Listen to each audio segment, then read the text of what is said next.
Hello and welcome back to the Jason Sellers Politics Podcast. This is the final part of my five-part pre-convention park board candidate series. This is with incumbent District 1 Commissioner Billy Menz. It's a little shorter than the other ones. I think partially it's because we did actually see each other earlier in the day. He had a little lunch with Billy event, and I stopped by because we hadn't really set up a time yet, and we talked about doing it at the park, but I just don't have the equipment for that. So I sat there a little bit, so we had already talked a little bit, and you actually hear them reference that when he talks about a position at St. Paul that they don't have in Minneapolis. That's something that I um, told him about when he said he had talked about it earlier.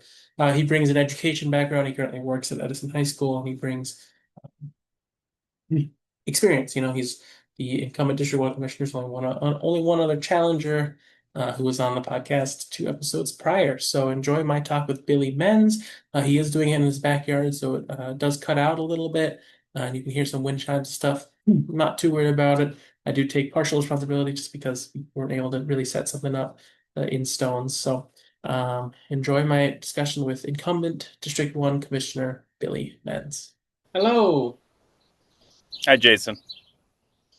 Thanks for taking the time to come on, and um guess we can get started. I'll start like I have the last few and give a brief introduction of myself. My name is Jason. I'm a current resident of District 1 and former park board worker for Minneapolis, now in St. Paul.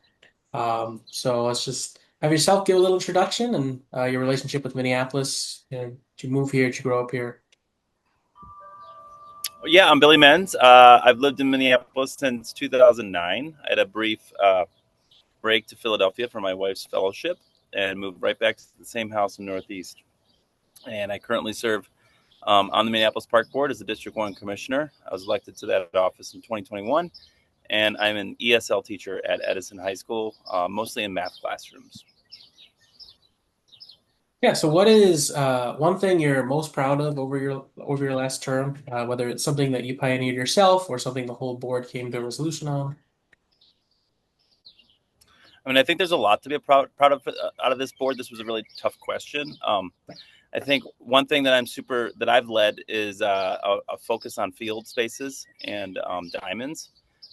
We figured out over the work of a technical advisory committee and through the leadership of myself uh, and others on the board as well, that these spaces are the most out of date.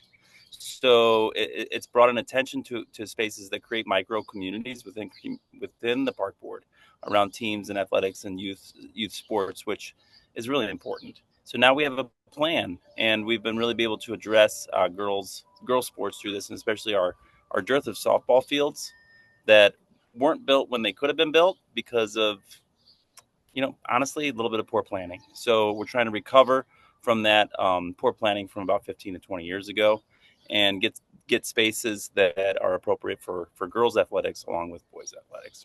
That's one thing. I mean, but there's a lot to be proud of. I mean, elevating the indigenous voices, we have an indigenous parks liaison right now, which came about because of some work that we did on the board. Standing up for workers. I mean, although the strike was a terrible, terrible thing for workers and for the park board, in my opinion, as a union employee, I had the opportunity to sit on a board and stand up for workers in spaces where they don't always have a voice. And that was really powerful for me, even if it wasn't as successful as I would have liked. I would always like to prevent strikes, but sometimes there's negotiations that have to happen, and we need to really make sure and stand tall with our workers and make sure that they get the language that they need. You mentioned field space and sports, and that transitions well to my next question. How have you and the board taken a preventative approach to public safety? As someone who works in a rec center, I see firsthand how having these safe spaces and having people and resources that kids and teens can trust helps them and helps prevent, hardships down the line. So how have how have you done that specifically with youth programming? Well, how I've done it personally and how the park board's done it is a different story. And I think that one of the things that I'm fighting for and will continue to be fighting for is intentionality in our programming for youth.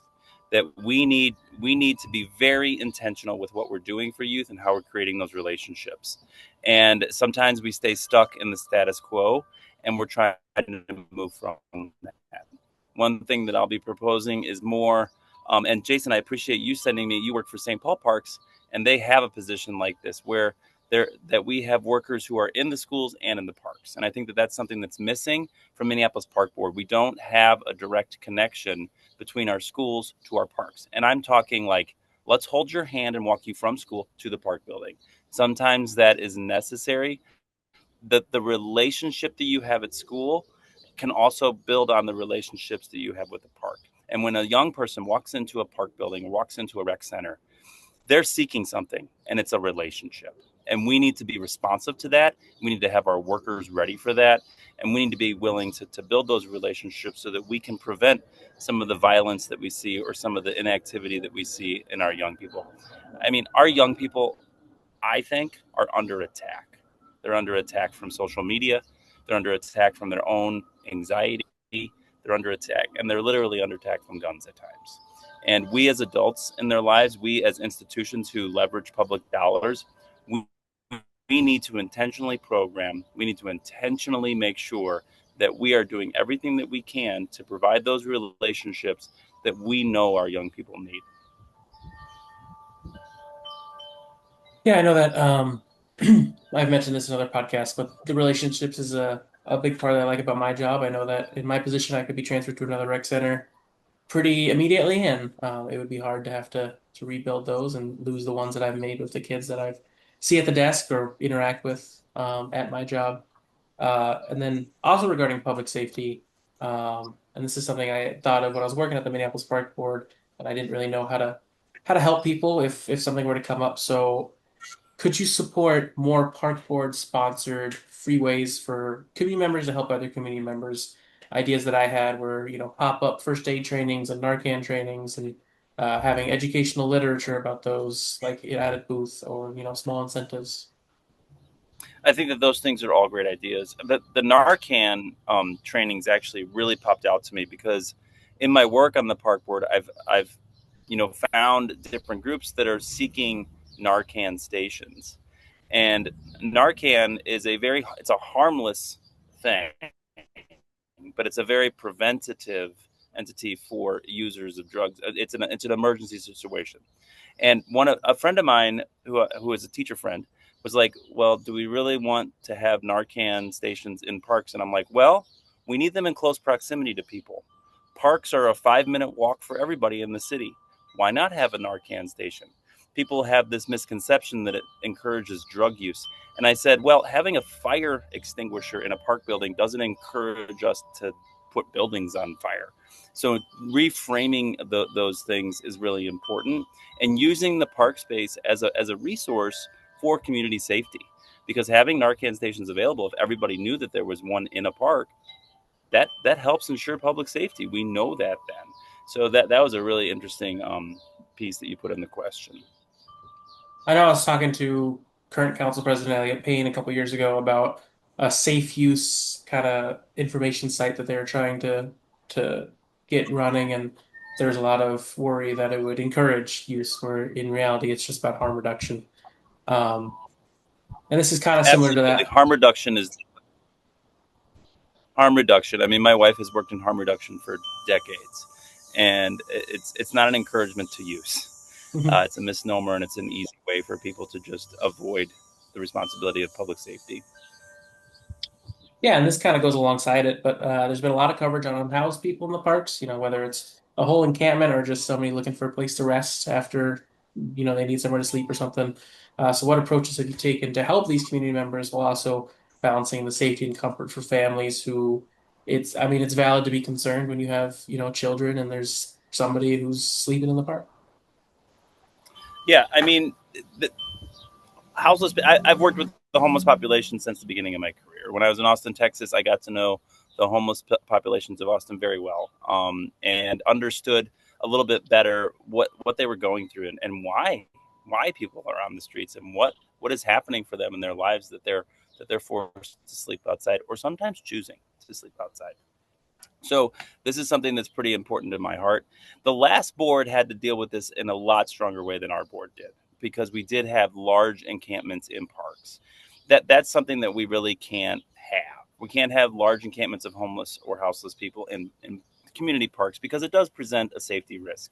I mean, we don't want to assume that anybody is a drug user or all of these things, but we do know that houseless populations bring a higher percentage of some uses that are not necessarily desirable for family activity. However, we have a responsibility to all of the citizens of our city. And, houseless people are people, and they are members of our community. And yesterday I was actually at my lunch at Dickman, and there was a person who was there, and there's a public restroom there, and he was, kind of getting himself cleaned up and getting ready through the public restroom. And I don't know how everybody else feels about that, but I find that actually a lot of pride in that. I think that we need better public restroom facilities in general, not just for houseless individuals, but just over the park system. I feel like it's one of our primary responsibilities as a park board, and we are not doing a very good job of it. We have way too many BIFs. We don't have our public restrooms open long enough based on old procedures that are dependent on a former climate. We have new climate.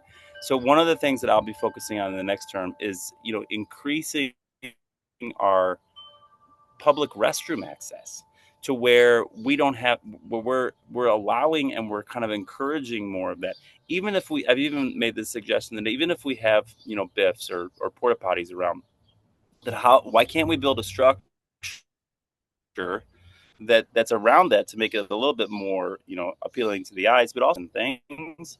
And it also brings a little bit more dignity to using the restroom in the parks, which sometimes it's not very good.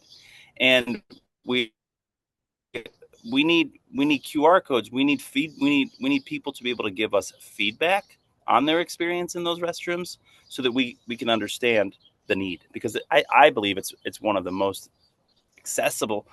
A lot of people in the city use public restrooms in the parks, and we can't have them all be perfect, but we can start doing a better job of getting access to those.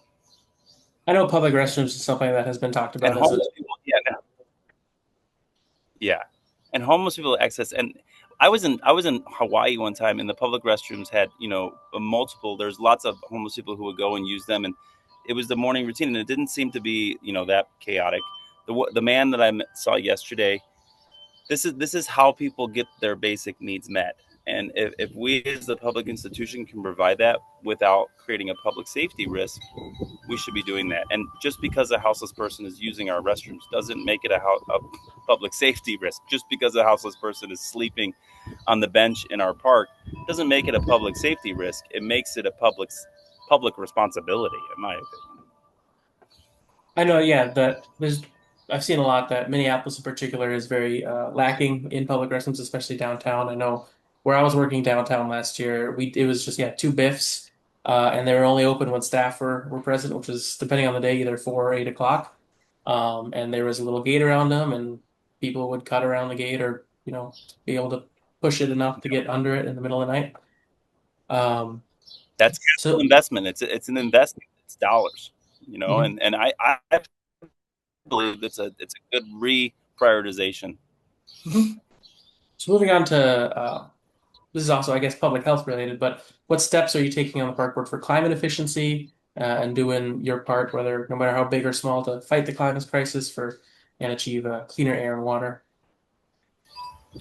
Well, I think that one of the things that this board did is we have initiated through ordinance a stormwater fee, which is going to help us manage stormwater within the parks themselves better and give us a vehicle, a monetary vehicle to manage that within the park structure. We also work very closely with the MWMO. That's an organization that, as your park commissioner, I've been appointed to the Mississippi Watershed Management Organization, and seeing how that organization really helps support and navigate the different jurisdictional issues around water and how we allow our urban water cycle to prevent pollution from getting into the river. Those are a couple of examples. The other one of our strategic goals is to act boldly for climate change. And sometimes, as someone who's really engaged in recreation and youth, I'm like, how do we do that? In the recreation. Well, it's because of it's ice rinks. So we have ice rinks throughout the city that we've set up for decades, and climate change is forcing us to reevaluate that. I mean, we had to close some ice rinks. We luckily got Wyndham Ice Rink reopened this year. It's a hugely valuable space when there is ice. But what I'm looking at when working with partners and talking to partners like the Wild, partners that are philanthropic, that we need refrigerated ice rinks outside.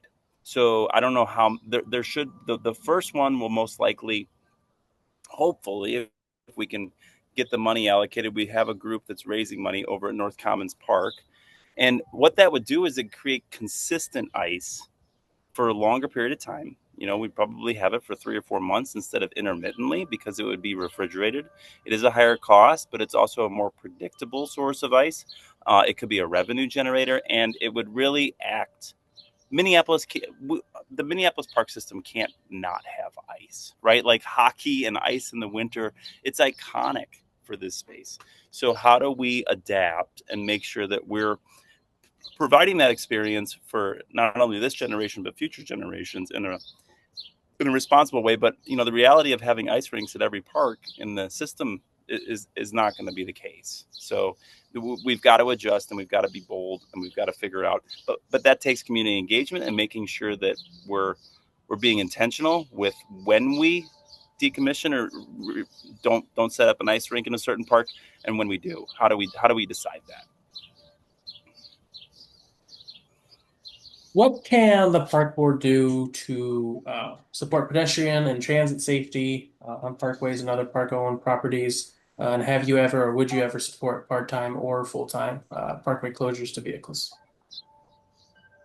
I think the parkways are an extremely important piece of what we're doing in the park. I mean, the parkways are a treasure. I mean, and one of the things that this park board has done is worked with the city and changed the agreement and increased the funding available for parkway paving over the next generation. So we won't be behind. We were living in a place where there was a fixed set of money that was dedicated to parkways every year, and it was not adequate. So we've changed that. We've figured out which ones are the most out of date. Regarding pedestrians, I think that this comes up when different jurisdictions are working around our parkways. We have opportunities, if we're strategic, to get good pedestrian crossways put in at very low cost to the taxpayer, because it's just happening with the county or with the city.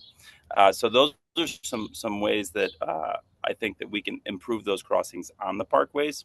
Finally, yes, I am in support of closing parkways at times. I am not necessarily in support of closing parkways full time, but I think it does allow us to have a different level of access that might not be available when we are not closing them. I found it really. I'll give an example. When the pandemic was happening and we closed some parkways, um, I would see large families out on the parkway because there was so much wide and so much ability to walk. And my experience with teaching and working with Somali families, and Somali families, a lot of times they want to go as a group, as a family, and it's very hard to access our parkways and the trails when there's only there's a safety issue. There's perception of safety issue. While when those parkways were along the river and taking walks along our parkways and learning the value of those spaces. So I think that in we can be smart about it. We can't close them all the time, and we do have to realize and accept that the traffic that's on our parkways is probably more than we want. But but drivers are going to drive it unless we prevent them from being on there, and it's been a part of the vehicle system for so long that it's really hard to take that away from neighborhoods. I know I mentioned it to a couple of the podcasts so far, but the St. Anthony Dog Park, we bring our dog there, and there's a lot of cars that will whip right past the stop for pedestrians crosswalk. And I use the example at Waterworks Park. They have the elevated crosswalk with the lights when somebody's crossing. So Yep, just to upgrade those. And that would um, be a great spot. Yep. mhm. Shifting to the labor, obviously last year the employees represented by La Unit 363 went on strike. What priorities do you have for park Yep. employees, and how have you fought to achieve them? Well, what I think that is harming our park board employees is, of course, it's always pay. I mean, whenever I'm a union worker, I mean, we're always wanting to get, an increase in wage. Um, we do a pretty good job with that with the park board. But I think it's also this idea of feeling respect, feeling ownership of your job, feeling empowered in your job, feeling like your manager, really has your back, and there's growth opportunities. Those are the pieces that I think are really important, that are underlying, that we have to change. We have to make sure that our workers who are working in our parks, who care about our parks deeply, how do we strengthen that bond even further, so that they feel that they are valued? When you get to a strike, it is about money and it is about things, but it's usually about respect, and usually about the what is happening, and how are you understanding my situation as a worker in your organization. And I think that deep down, that's what this strike was about. It was about the employees not feeling heard. And when they came to the board meetings, my colleagues were forced to hear them. And I'm hopeful, and I know that we did, but it didn't have to get to that point. That was not necessary. I hope that we have learned from that mistake. Um, Billy Menz obviously was not able to provide enough for my colleagues to understand that before we got to that crisis. I wish I was, but I'm only one person. So, and it was great to see Becky Alper and Tom Olson really step up and really come out for labor and make sure that we were hearing people's stories, hearing people's experiences. That's the key. Listen and learn and then act. Part of why I do the podcast and social media stuff is I try to spread awareness about local politics. A lot of people, especially my age, don't know what the park board does or even what the city council does. How have your campaigns gone about community outreach and input, and how have you continued that while in office? Well, in office, I've done it quite a bit. I like to. We have a community open time at the park board at 5:30, so citizens can come and share their disagreement or their highlight or whatever with the park board, and I find it to be an extremely valuable tool when used intentionally. So when people have something that they're telling me, and I'm like, yeah, that's a really important thing. Um, it's hard for me as one commissioner to then go talk to each individual commissioner. I can't get them all in a room. There's not really open discussion during the park board meetings. So when I feel like it's an issue that the entire board needs to hear, that public input is really important. I was just at a lunch where a man named Dan Miller was there, and Dan is one of those people who's a really strong community advocate. He and others who I've come into contact over the community, they are so helpful to our work on the board, because the people who have expertise in certain areas, and if the commissioner has a strong relationship, they're they're going to ask those questions and help that commissioner with the job, because asking the right questions in the right time period is an extremely important part of this job. And we can't know all of the questions to ask unless we have the relationships with community members who are invested in certain pockets of what the park board is doing. And I've really taken pride in sort of developing those relationships and making sure that me as a person, I'm very open to people, giving me feedback and allowing me to be a voice for them, or a question to ask questions when it's necessary. And this kind of adds on to that. I've had to combine it with some other candidates just because I was running out of time. But how have and how will you continue to advocate for these park board needs with other governing bodies based on community input, such as the city council, state legislature, Met Council, etc.? Hmm.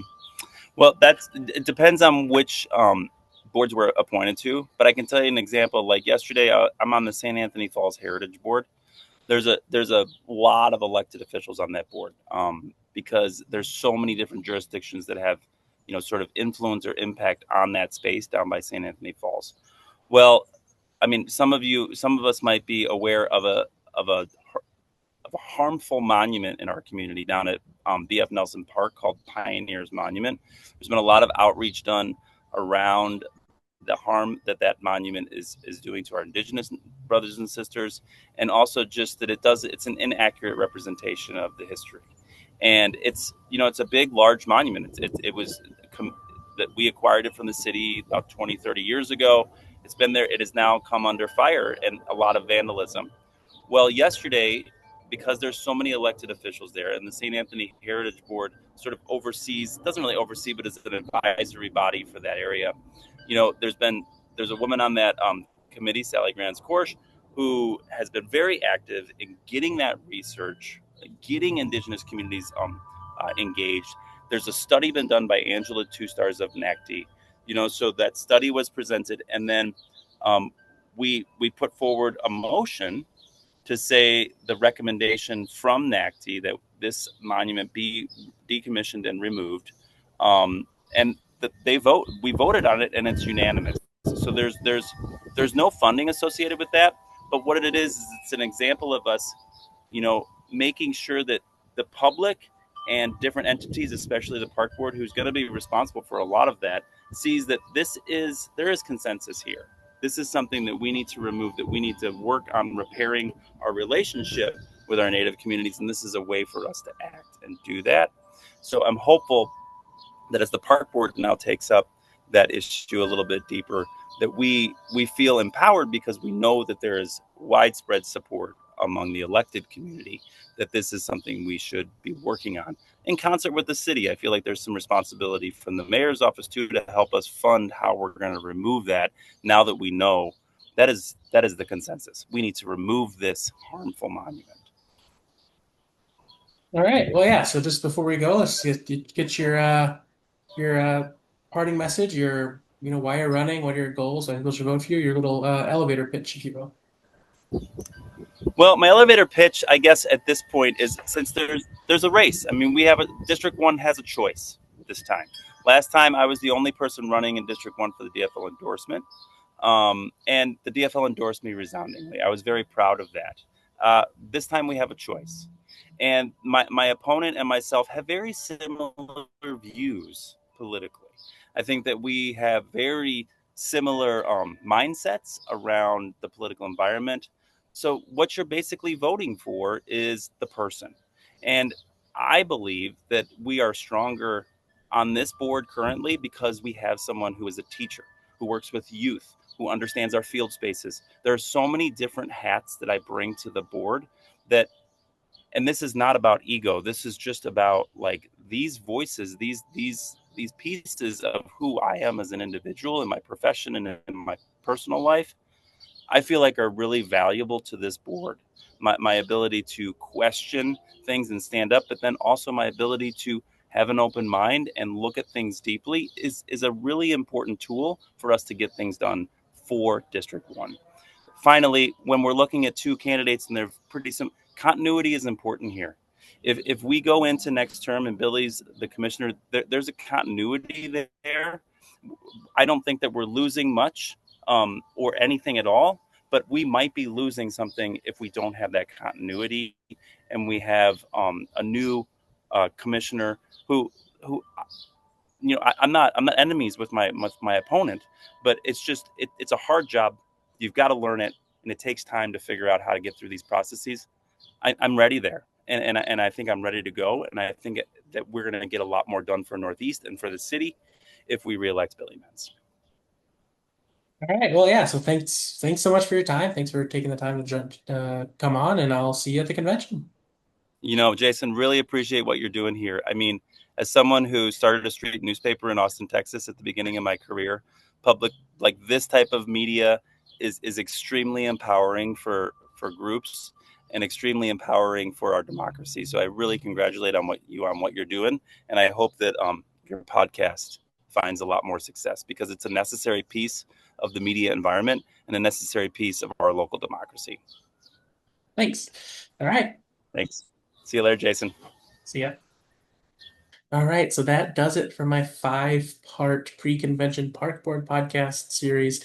Maybe try to reach out to some other park board candidates that I missed after the convention. Is hopefully even some city council candidates. I know last cycle I was only able to get Elliot Payne on. In terms of incumbents, a couple other incumbents were spotted that they're too busy. So thanks so much for watching and listening. If you're listening to this is also available on YouTube at Jason Sellers Politics. If you're watching this on YouTube, it's also available on those platforms like Spotify, Apple Podcasts. You can follow me on Twitter at Jason Sellers MN, Instagram at MPLSJason, and on Blue Sky at Jason Sell. Hoping to get my park board endorsements as well as my first round of city council endorsements and mayoral endorsement up before the convention, so stay tuned. Thanks for watching.